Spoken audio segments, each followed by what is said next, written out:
Video here.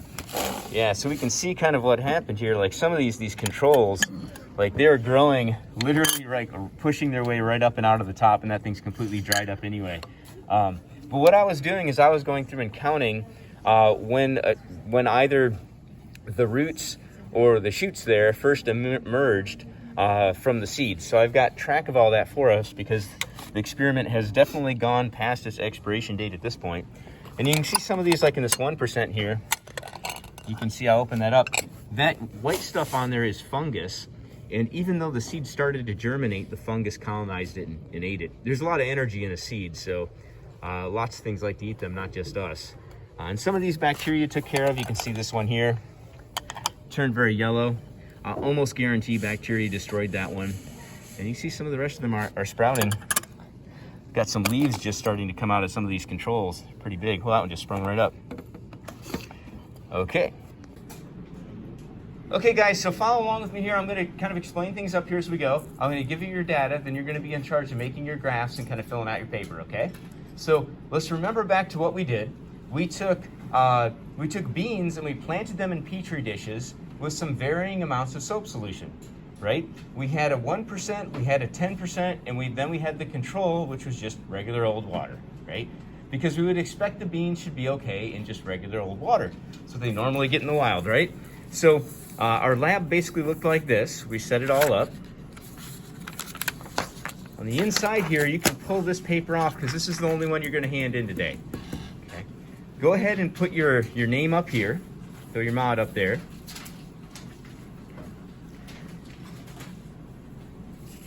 And the first thing we're going to do is come up with a hypothesis statement. Okay, so a traditional hypothesis is formulated as an if-then statement. So if something, don't write this yet, ... then something else, ... So think about what we did here, and let's try and use the words germination, maybe germination rate, and like percent soap. What would be your hypothesis, right? Your hypothesis about what was going to happen in this lab before I show you any of the data at all. Anybody have a hypothesis? Which seeds do you think we're going to grow the best? In which solution?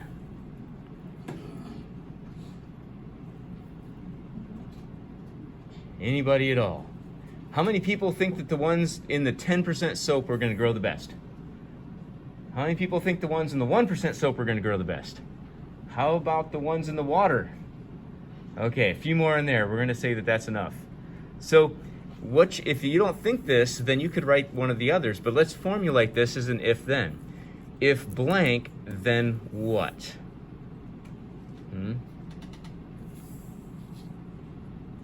Anybody here? Anybody do this? How about, like, if seeds are exposed to more or less soap, depending on how you want to phrase this, then what will happen with germination rates? Can you guys do that?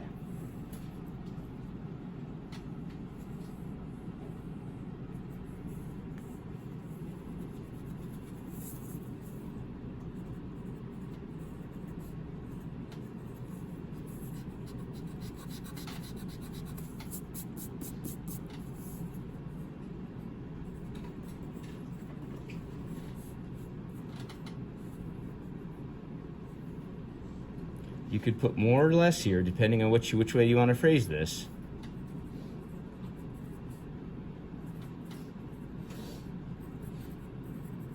Then what's going to happen? Finish filling it out. Or if you put less there, finish filling it out. Make it make sense. Okay. The whole point of a hypothesis is that we can test it.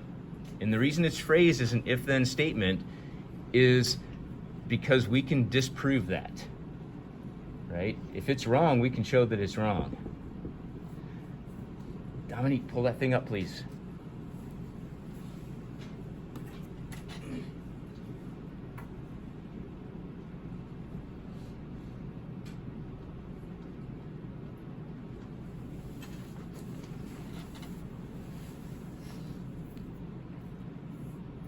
Okay, everybody have that? Good.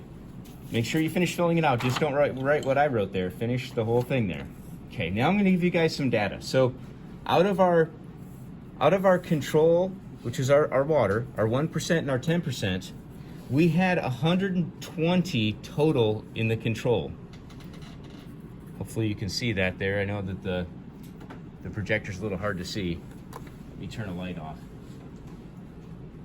This is 120. Kind of dark there. Make it a little bit easier.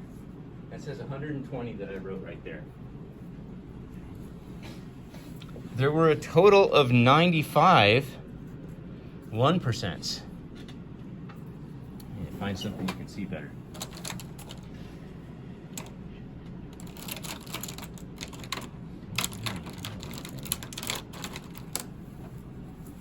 Can you see this better?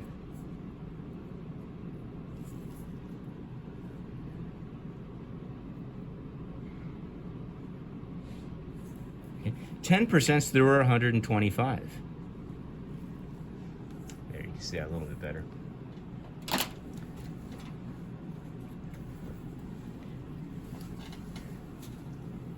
You'll see why that's important here in just a second. Now I've got the days. We did this, I ran this for 4 days. I collected data over 4 days. So these are the number that germinated, okay? The first day, we had 35 that germinated here under the control. The second day was 105. This is seeds, by the way, 112 and 116, okay? By day 4. Now let's go over to the 1%. The number germinated for the 1% was 12 on the first day, 77, 81, and 81. The number germinated for the 10% was 3, 60, 81, and 89. Now what we're going to do is to calculate a percentage, okay? We're going to calculate a percentage. Now the reason that we're doing this, do you see why if we used the raw numbers here, we'd have some problems? So this is one way that you have to consider your data before you go sharing it and even graphing it. Okay? If we look at this and we compare, say, 116 to 81 to 89, these two look like pretty similar in a lot of respects, don't they? But look at the difference here. We had only 95 seeds here, and over here we had 125. So if 12 germinated out of 95, that's very different than only 3 germinating out of 125. If these numbers were all the same across the top here, then we could just use our raw data because it would all be the same, right? Apples to apples. But if we're comparing apples to oranges here, we better renormalize our data and kind of fix this before we go graphing it. Okay, so you should always ask yourself questions like that when you're going to graph some data, like, does it all equate? Is this the same thing as this? And it's not, because we had 120 seeds here and only 95 here and 125 over here. See how that could skew our data? We might have more germinate over here just because we planted more, not because they really did more germinate. But coming up with a percent, it's a lot easier. So if we had 120 seeds total, how would we do a percent here? What would you do here? If you wanted a percent and you had 120 total and 35 germinated, what would you do? 35 out of 120. I think. Fantastic. Everybody hear that math? That was some really good math right there. Made me super warm and fuzzy inside. Take 35 and divide by 120, and then move the decimal over 2 or multiply by 100. Okay, let's see what we get. Tell me what you got there, Riley. 0.29? Okay, so we need to multiply by 100 or move the decimal over. So 0.29 would be 29%. See what I did there? Okay. Let's do one more just so you're on the right track.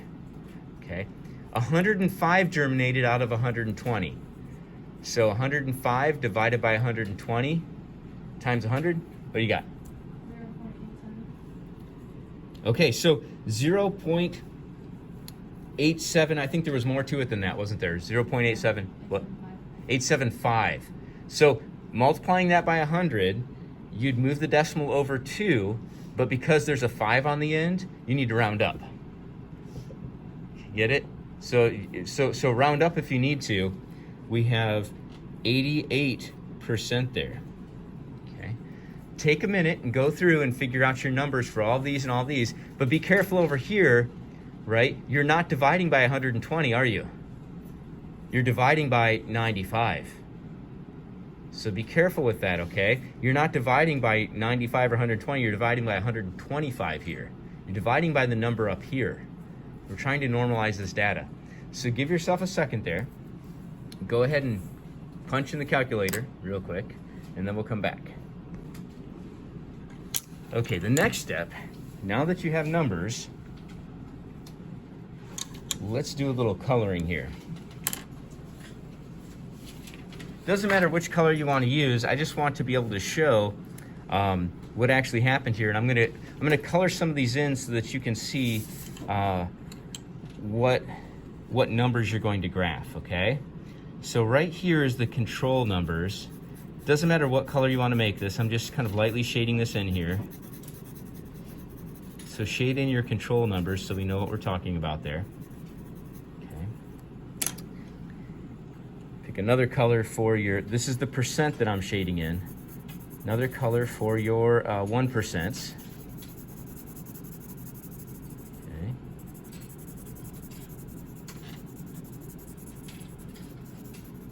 And then pick a last color for your 10%. Do it lightly so you can still read your numbers though, okay?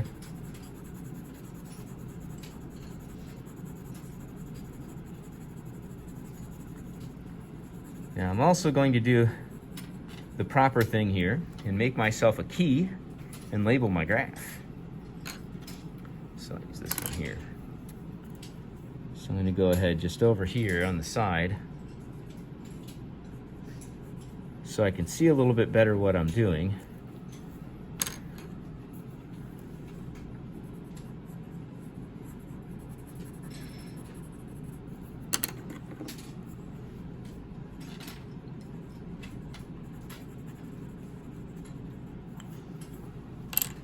It's all about the data presentation, right? This is my control. This is my 1%. This is my 10%.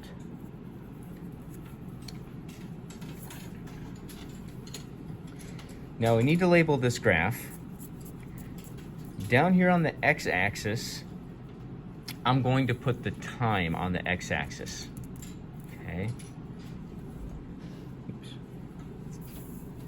So my time here is going to be in terms of days. So I'll label that. And if you go about, I'm just going to spread these out by, let's see here, it's every 7 here. 1, 2, 3, 4, 5, 6, 7.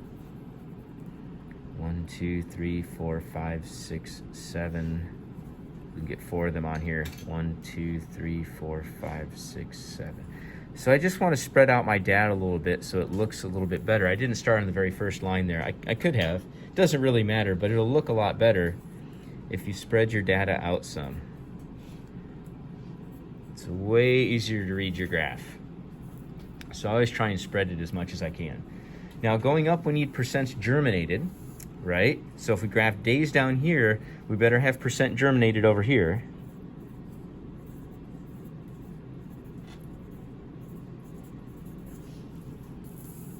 Okay.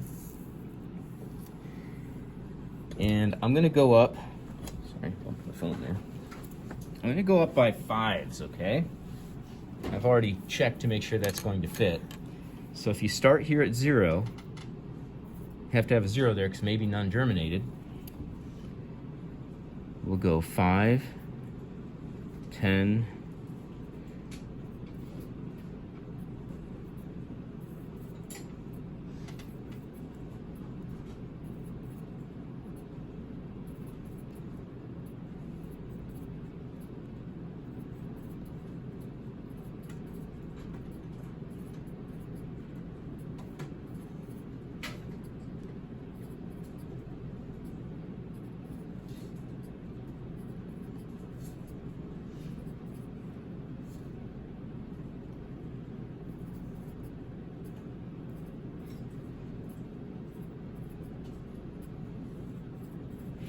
Can't have over 100%, right? So that should be the top of our graph. Everybody see what we did there? Now we've got a very nicely labeled graph. Both axes are set there, the X and the Y. We've got that is going to be spread out. We've normalized all our data. We have a key. Awesome. We've even got a title, number of seeds germinated. Now we're just going to graph our data. So you can use your regular pencil, but when you connect the dots, we're going to make a line graph here. Use the color that corresponds to what we're doing. Remember, you're graphing the ones we colored in. So let's start here with the control, which is going to be blue. I've got on day one, I have 29% on day one. So I'm going to find day one here, and I'm going to go up to 20, 25. Well, there's 30, so I'm just a little shy of 30. Kind of make your best guess there, and drop a dot in there. Okay. My next dot's at 88% on day two. So I find day two here, and I follow that line up on day two to 88%.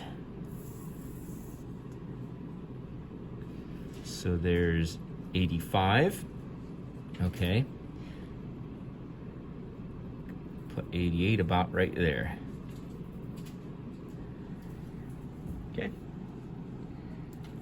And once I've done that, once I get all those dots on there for the control, see I made my control blue. Myself a ruler here. You can use the edge of your paper if you want. We're going to start connecting these dots. Okay.